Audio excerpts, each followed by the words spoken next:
This is the Lone Crater YouTube. We hope this video helps. In this video, I will explain how to check ball joints on a Ram 2500.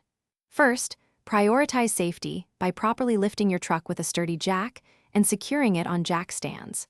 This crucial step ensures stability throughout the inspection process. Once your vehicle is safely elevated, remove the front wheels.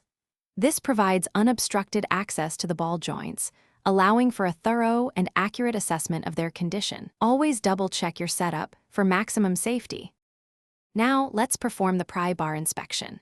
With your Ram 2500 securely lifted and the wheel removed, carefully position a pry bar between the lower control arm and the steering knuckle.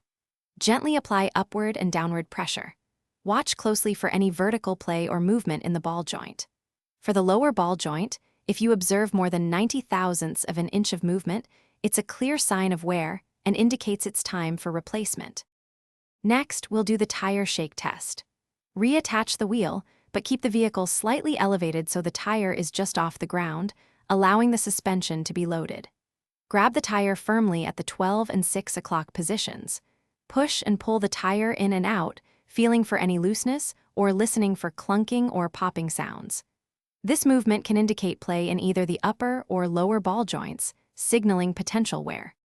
Interpreting your findings is key. Beyond physical movement, common signs of worn ball joints include clunking or popping sounds, loose or wandering steering, and uneven tire wear.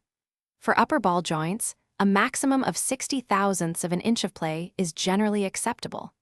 If your inspection reveals movement exceeding these specifications, or if you notice any of the mentioned symptoms, it's important to replace the ball joints promptly to maintain safe driving conditions. Thanks for watching. Consider subscribing if we helped you.